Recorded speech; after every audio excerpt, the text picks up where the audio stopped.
जय श्री राम। अभी हम देव ऋषि नारद जी का डाकू रत्नाकर के साथ जो संवाद है उसकी चर्चा करेंगे। बहुत समय पहले की बात है। किसी क्षेत्र के जंगल में रत्नाकर नाम का डाकू था। बड़ा ही भयानक था, बहुत आतताई था। उस जंगल से जितने राहगीर निकलते थे उन सबके वो पैसे भी छीन लेता था, संपत्ति भी छीन लेता था और विरोध करने पर उनकी हत्या भी कर देता था। बड़ा खूंखार डाकू था रत्नाकर। एक दिन की बात है, उसी रास्ते से देव ऋषि नारद जी गुजर रहे होते हैं और तब उनको दृष्टिगोचर होता है कि उल्टी दिशा से कुछ लोग भागते हुए बाहर निकल रहे हैं। उन्होंने पूछा क्या हुआ? बोला रास्ते में डाकू रत्नाकर खड़ा है, आप भी न जाओ। नारद जी ने कहा जय श्री राम, आगे बढ़ता हूं मैं। नारद जी जंगल के बीच में पहुंचे और उनका सामना डाकू रत्नाकर से हुआ। डाकू रत्नाकर ने बोला, मैं रत्नाकर हूं, डाकू रत्नाकर, मुझसे यहां के सारे लोग डरते हैं। देव ऋषि नारद जी ने कहा, मैं नारद हूं, देव ऋषि नारद, मुझे किसी का भय नहीं लगता। न मैं आज से डरता हूं, न मैं कल से डरता हूं, न काल से डरता हूं, न कलंक से डरता हूं। मुझे किसी से भय नहीं लगता। आप किस भय से इस जंगल में खड़े हो? रत्नाकर से ने कहा, मैं भय से जंगल में नहीं खड़ा हूं। लोग मेरी भय के कारण रास्ते बदल देते हैं। नारद जी ने कहा, अगर आप भय, आपके पास किसी प्रकार का भय नहीं है तो आप समाज में होते, शहर में होते, गांव में होते, अपने लोगों के बीच होते। आप तो बीच जंगल में डर के मारे छुपे हुए हैं। तो डरे हुए व्यक्ति तो आप हैं।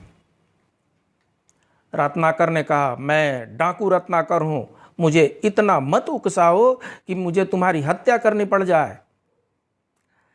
नारद जी ने कहा, और कितनी हत्याएं करके अपने पाप को छुपाओगे, अपने डर को छुपाओगे? समाज के सामने आओ, कुछ उत्कृष्ट कार्य करो। रत्नाकर ने बोला, वो जिंदगी में बहुत पहले पीछे छोड़ चुका हूं।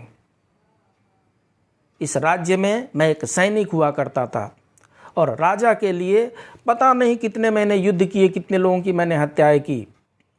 तब तक तो सब कुछ ठीक था। लेकिन जब हमारे ही साथ वाले, जब राजा के सैनिक बाकी लोगों पे अत्याचार करने लगे तो विवश हो करके उन राज सैनिकों की हत्या मुझे करनी पड़ी और मुझे राजद्रोही कर दिया गया। और तब से मैं इस जंगल में रहता हूं। नारद जी ने कहा, तो इसका मतलब यह है कि आप राजा से डरते हैं, इसका मतलब यह है कि आप प्रजा से डरते हैं, इसका मतलब यह है कि आप समाज से डरते हैं और इनसे डर करके आप इस जंगल में खड़े हुए हैं।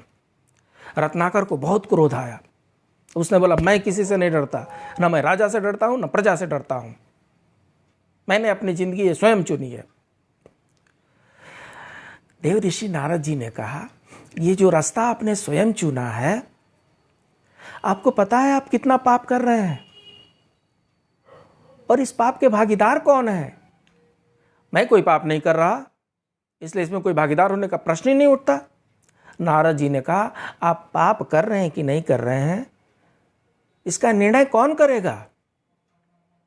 मैं तो देव ऋषि नारद हूं, आपसे संवाद कर रहा हूं और आप डाकू रत्नाकर हो। आप बात मानने को तैयार नहीं हो तो आप ऐसे किसी व्यक्ति को चुनो जिससे आप जा करके पूछ लो कि आप जो कर रहे हैं वो पाप है कि नहीं है, और अगर पाप है तो क्या वे आपके पाप में भागीदार हैं? रत्नाकर ने बोला, मुझे किसी से पूछने की जरूरत नहीं है। बोले, चलो आप ये जितना भी लूट मार की ये सामान लेते हो किसको देते हो? बोला, अपने घर वालों को देता हूं, अपने पत्नी को, बच्चों को और अपने बूढ़े बाप को देता हूं। बोला, आप ऐसा करो, आप अपने पत्नी और बच्चे और बूढ़े बाप के पास जाकर के ये सवाल कीजिए। निश्चिंत रहिए, मैं यहां से कहीं नहीं जाऊंगा। थोड़ी देर के लिए रत्नाकर को लगा कि चलो ऐसा देख लेते हैं।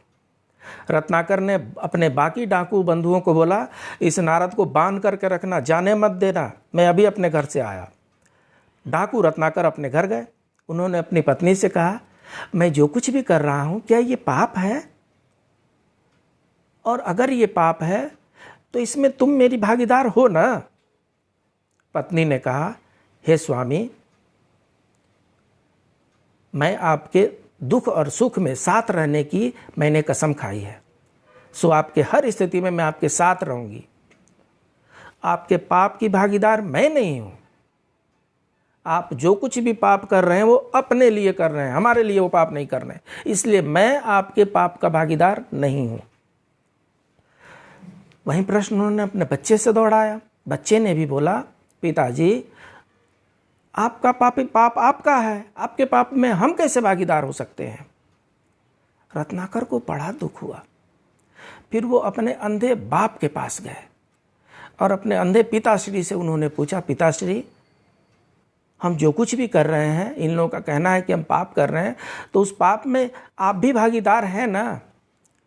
पिताश्री ने कहा, बेटा, ये तुम्हारा कर्म है और अपने कर्म के तुम स्वयं जिम्मेदार हो। तुम्हारे पाप की गठरी में मेरा क्या लेना देना? पाप तुम करते हो, भरना भी तुम्हें ही है। मैं तुम्हारे पाप में किसी भी प्रकार का भागीदार नहीं हूं। ये अंतिम व्यक्ति थे जिनके कहने के बाद से रत्नाकर को जैसे कि उसके ऊपर दुखों का पहाड़ ही टूट पड़ा। बड़ा उसको आश्चर्य हुआ कि आज तक मैं जिनके लिए मैं लूट मार करता रहा, जिनके लिए मैंने असंख्य हत्याएं की, जिनके लिए मैंने कई प्रकार के दुष्कर्म किए, वे लोग आज कह रहे हैं कि मैं आपके दुख में, आपके पाप में मैं किसी प्रकार का भागीदार ही नहीं हूं। गर्दन नीचे किए हुए धीमी गति से डाकू रत्नाकर अपने घर से जंगल में उस स्थान पर पहुंचे जहां पर नारद मुनि थे। नारद मुनि वहां पर अकेले खड़े थे, क्योंकि रत्नाकर के बाकी सब डाकू नारद मुनि की बातों में आकर के उनको छोड़ करके वे अपने अपने घर जा चुके थे। नारद मुनि ने कहा, रत्नाकर, मैं अकेला हूं, कर लो जो करना है। रत्नाकर ने कहा, हे नारद जी, अब मैं भी अकेला हूं, क्योंकि मेरी पत्नी ने, मेरे बच्चे ने, मेरे पिता ने ये कह दिया कि वे हमारे पाप के भागी नहीं हैं। तो अब तो मैं अकेला ही पड़ गया हूं, इसलिए मुझे राह दिखाएं। नारद जी ने कहा, ये जो सामान्य जीवन है, इस सामान्य जीवन को विशिष्ट जीवन बनाने की जिम्मेदारी आपकी है। अगर अतीत आपने बिगाड़ा है तो भविष्य भी आप ही संवारेंगे। राम नाम का सहारा लीजिए और अपना भविष्य संवारिए। आपको पता है, भविष्य में यही डाकू रत्नाकर राम नाम का सहारा लेते हुए भगवान श्री राम के बारे में वाल्मीकि रामायण लिखते हैं। हाँ जी, ये वही डाकू रत्नाकर हैं जो बाद में वाल्मीकि ऋषि बनते हैं और ये संस्कृत में रामायण लिखते हैं और उस रामायण का हम गुणगान करते हैं। तो मनुष्य के जीवन में असंख्य संभावनाएं हैं। मनुष्य जो है संभावनाओं का सागर है। अगर अतीत खराब था, जिसके निर्माता हम थे, तो भविष्य उज्जवल होगा, इसके भी निर्माता हम ही हैं। इसलिए अतीत की चिंता छोड़ करके और उज्जवल भविष्य के निर्माण में आप लग जाइए। पता नहीं कब आपके अंदर का रत्नाकर वाल्मीकि बन जाए, पता नहीं कब आपके अंदर का डाकू संत बन जाए, पता नहीं कब लोगों की आह से, कराह से, श्राप से भरा हुआ व्यक्ति लोग उनके चरणों में पड़ने लगे, लोगों के लिए परम आदरणीय हो जाए। तो इसलिए अपने आप को आंकिए और जब से शुरू करना है तभी से अपने भविष्य को संवारिए। जय श्री राम।